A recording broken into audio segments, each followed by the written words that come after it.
What's going on, guys, and welcome to another episode of the Bay LA Podcast, your home for everything Lakers, Warriors, and a little bit of news from around the association.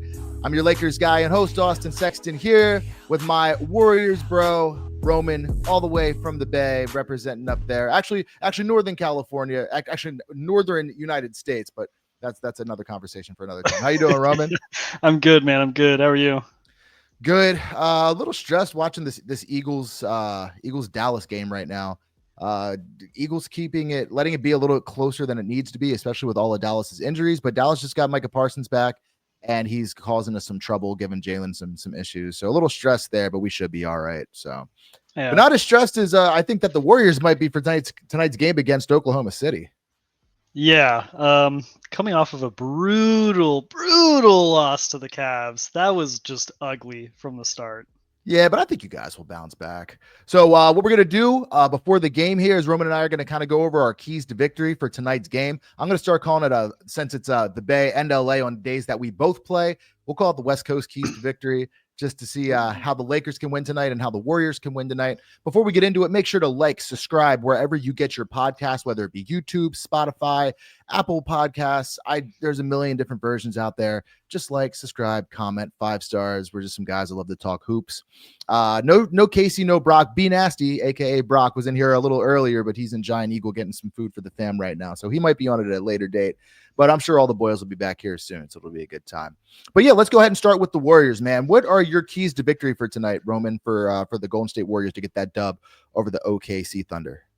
To start, it's going to be all about containing Chet and his size. Because the Warriors, as we saw against the Cavs, are just undersized. Not having a guy over 6'9", 6'10".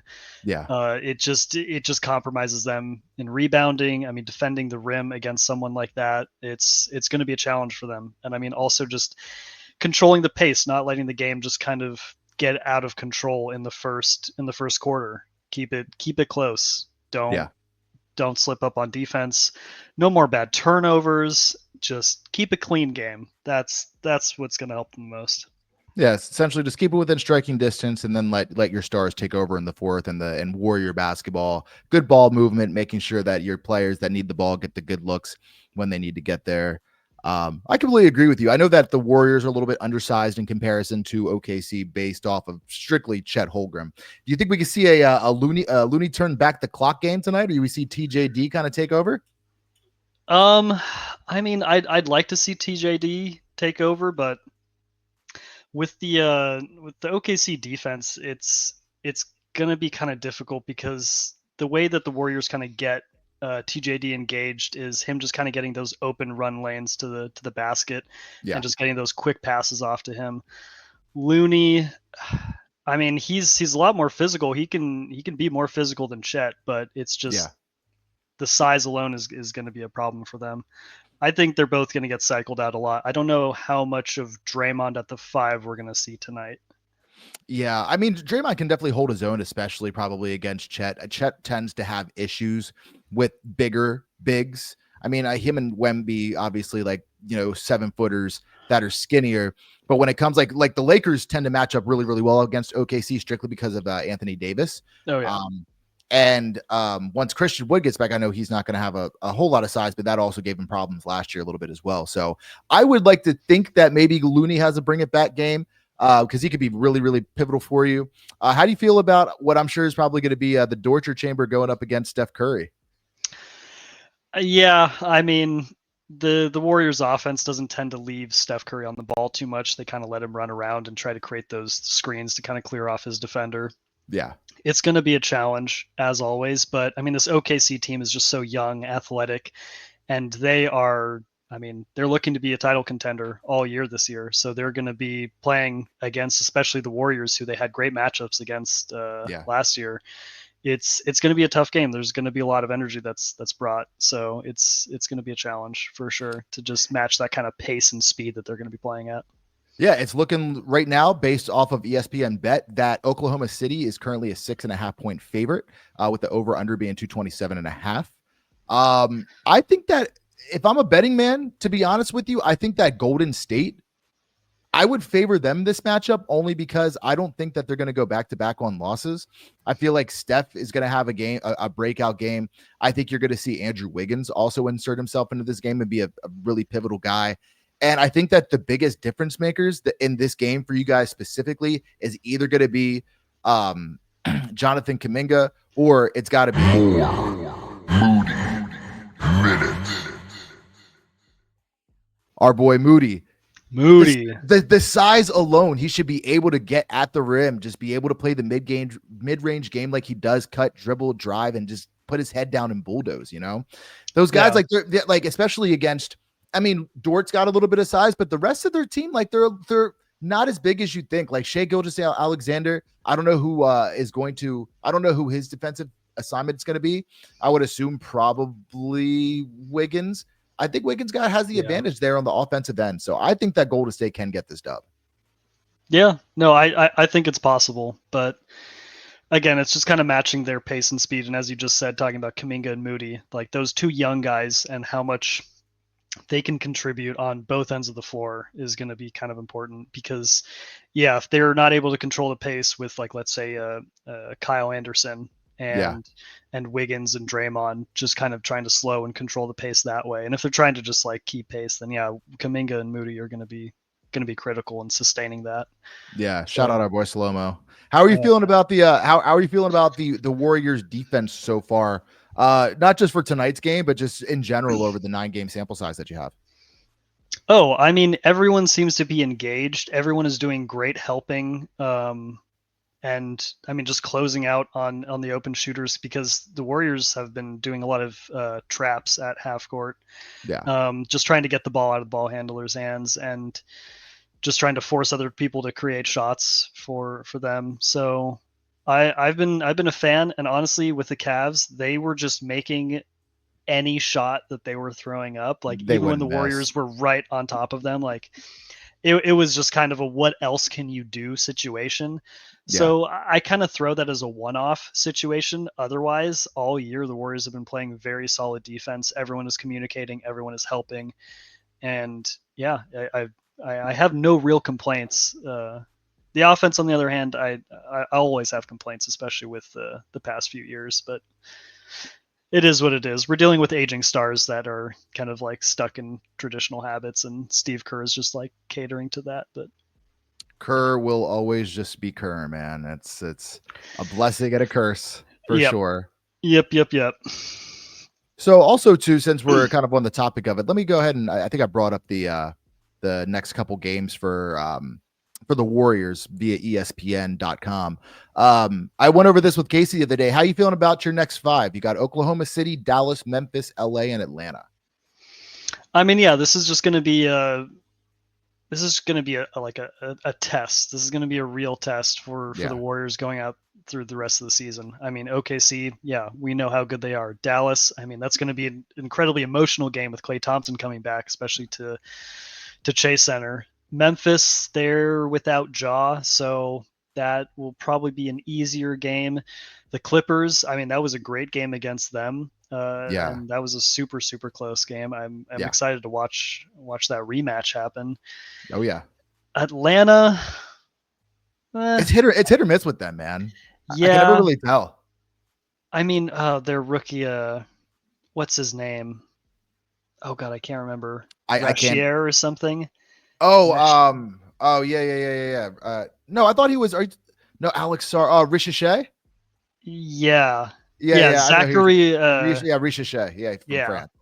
He's been playing really well this season, so I would be an interesting matchup with Wiggins, probably playing on him primarily. Yeah. I mean, they're a fun kind of sparky team that can definitely challenge them on the scoring end, but I don't think they're really too buttoned up defensively. Overall. But I mean, this is just this next stretch of 5 games. It just has a nice balance of like getting into the flow of the regular season, kind of like jumping between matchups and quality teams. Like how consistent can you be against these good teams and these bad teams? Like don't play down to the bad teams, and don't just not show up against the good teams. So.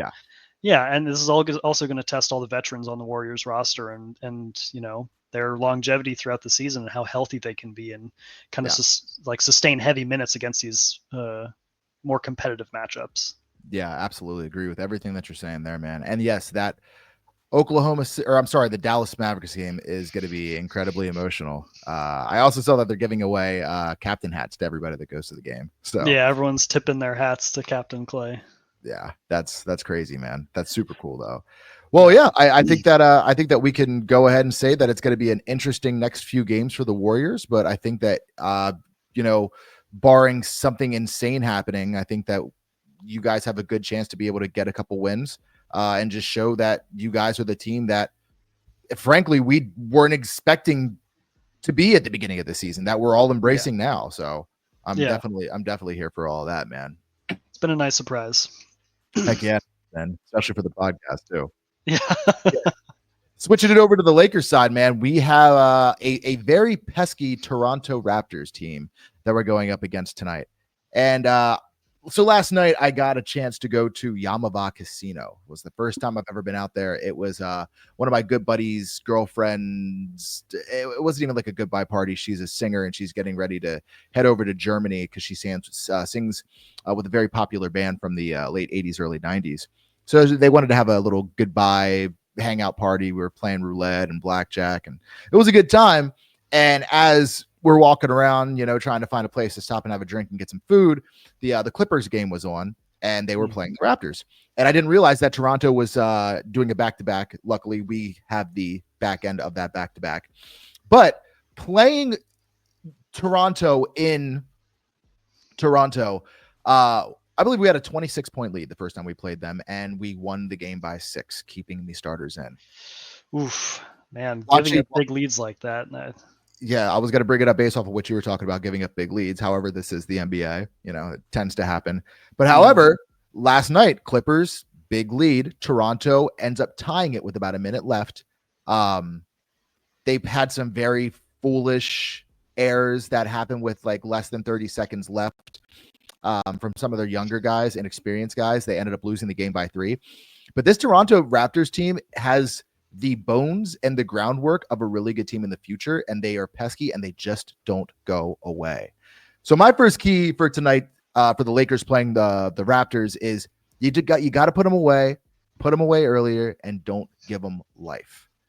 Gosh, I literally cannot stand when teams that aren't good believe that they have a little bit of a chance and it gets them going. And next thing you know, it's less than a 5-point game. Yeah. Any type of like momentum shift that you can kind of like see and feel happen in a game. Is this happening in LA or are you guys in Toronto? Yes, this is in LA. Oh, okay. Yeah, that makes sense. They're playing the Clippers. Yeah. Back. Yeah, those momentum shifts. I mean, yeah, when you can feel it and see it on the court, and it just like changes the attitude of the building, and like especially if you kind of quiet down the crowd when you're kind of going on a run and shutting out the other team, that kind of helps kind of build that momentum. Yeah. What's the sorry, excuse me. What's the matchup going to be like defensively for you guys? Who's going to be guarding who? So I believe that Emmanuel Quickly is active tonight. I'm not 100% sure of that yet. He played last night.